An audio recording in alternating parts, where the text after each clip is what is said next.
I towed my own suitcase up the ship's gangway behind me. There was no way after being reunited with it, barely in the nick of time, that I was going to leave it for them to place outside my cabin door for me. Breathlessly, I opened the door to my stateroom, placed my suitcase inside, and flopped down on the bed.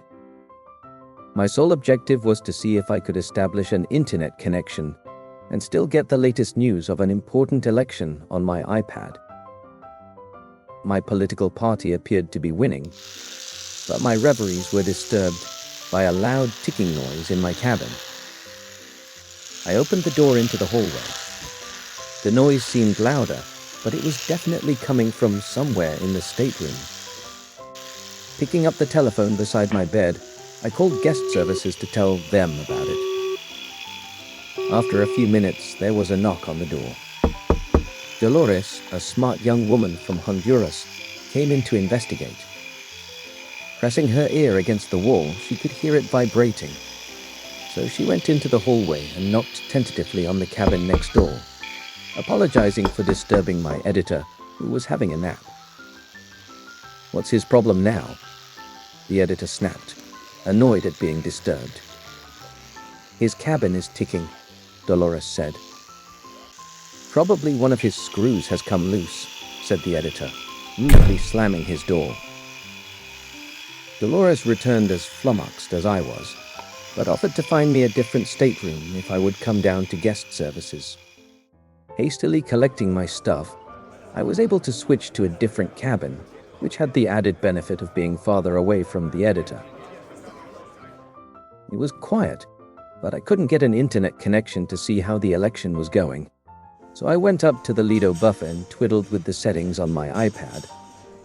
Only then did I discover that my candidates, who had shown such early promise, had lost after all. I was already despondent when I returned to my cabin, but was even more dismayed to find my second stateroom was now ticking too. There was something radically wrong with this ship, as well as with ignorant voters and pretty much the entire world in general. Dolores returned to my cabin just as astounded as I was. "I'll call the ship's hotel manager," she offered.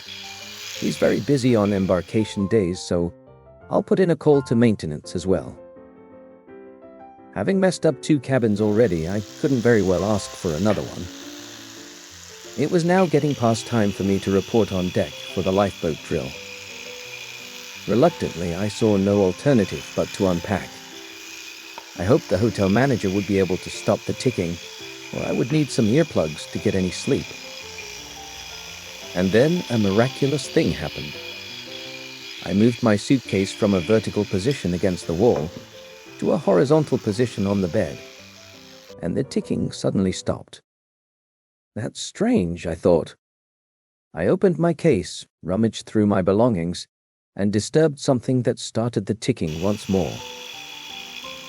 My electric toothbrush. It was ticking away in an on position, but the bristles had somehow got caught up in my spare underwear and stopped when I laid the case sideways. It's amazing how that noise was always perfectly acceptable whenever I was brushing my teeth, yet was so irritating when I thought it was coming from a faulty ship. Embarrassed to have caused such a ruckus, I briefly considered hiding the evidence before the manager got there. But somehow I mustered the courage to pick up the phone instead. I called Dolores and confessed. I was a bit disappointed, frankly, that she didn't seem to find it quite as amusing as I did. "I'd better try to catch the manager before he finds out," Dolores cried. "I hope I don't get fired," she added. "It's my first day on the job." "Please tell him I won't cause any more trouble," I offered, realizing I had done quite enough damage for one day. Sailing down the meandering Mississippi River, I was amazed by the huge number of oil tankers along its shores, as well as by an absolutely gargantuan infrastructure of refineries, pipelines, and storage facilities lining the river as far as the eye could see. On awakening in the morning, I saw that we were well out into the Gulf of Mexico. but was still surrounded by oil rigs, helicopters, and supply ships in every direction. I was humbled by the scale of this absolutely monstrous industry.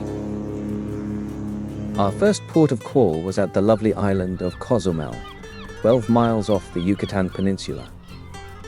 You will have guessed by now that I'm not especially given to athleticism, but I have to say that Cozumel would be the perfect place for those among you who are swimmers, snorkelers, and sunbathers, surrounded by sparkling blue waters and protected by the second largest barrier reef in the world.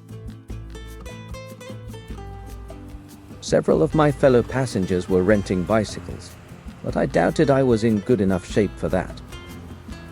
The editor was letting some hard-working Mexican guy do the pedaling for him while he sat back lazily in a rickshaw. I rented a motorcycle and roared around the town, marveling at its flower-lined streets. I still had my motorcycle license despite losing several teeth when I wiped out back home many years ago.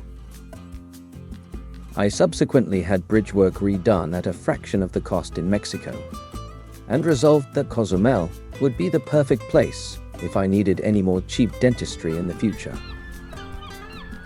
The editor and I were both looking forward to our next Western Caribbean stop in Belize. It is the only English-speaking country in Central America. Formerly the colony of British Honduras, it became independent in 1981, but retains some of the eccentric characteristics still exhibited by Limeys, like the editor. With no dock for cruise ships, we had to tender ashore in our ship's lifeboats and other small craft that came out to meet us anchored in the bay. The editor took a trolley tour through the old city. Townsfolk still talk a bit like he does, exhibiting some rather formal English mannerisms, all of which seems a bit strange in a place with sunny weather and palm trees. The editor had told me he once considered living here, but decided against it after learning that crime had increased once the British pulled out. I decided to walk into town and chat with the locals, which I personally think is a much more absorbing way of learning about the ports of call. I stopped in a small park in the center of Belize City and found a bench to sit on. A rather English-looking chap in a suit and tie came over and sat down on the bench with me, digging into a paper bag containing his lunch. He pulled out a napkin, which he called a serviette. He looked a bit like a Caribbean version of Mr. Bean, so I almost expected that he would start drying his lettuce by swinging it around his head in one of his socks. But after some introductory pleasantries, he advised me he was a local politician and told me all about the city, the geography of his country, and other places I should visit if I came back to Belize for a more extended visit in the future. "Sorry, I didn't catch that last part," I said, as my companion's voice was drowned out by the enormous roar of 3 high-powered hot rods screeching through the town square. "That was pretty loud, huh?" He grimaced. "You know half of the cars in Belize are stolen from the United States." "Really?" I said, recovering my composure. "Yup," he smiled. "The other half, we have no idea where they are stolen from." While I flew directly home to Canada, the editor took the train and stayed overnight in Houston, Texas. The next morning, he was the only white guy on a modern city bus to Houston's George Bush International Airport until it broke down within sight of the airport terminal in the distance. The bus driver radioed for a replacement, but admitted it might take a while, so the editor elected to pull his suitcase behind him and walk the rest of the way. "I soon regretted it," said the editor, "because it was an extremely humid day, and the airport was much farther away than I realized. So I strode into a fancy hotel just off the main road and loudly demanded to know when the next shuttle was, because I was about to miss my plane. They just assumed I was a grumpy hotel guest fed up with waiting in the lobby. So they apologized, called the hotel manager, loaded my case into their airport shuttle van, and took me right away.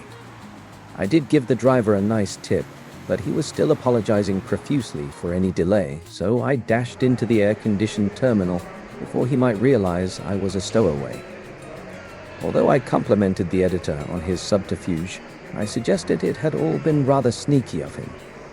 "I never said I was a guest," he insisted. "At certain times, you just have to keep your chin up and project an air of authority."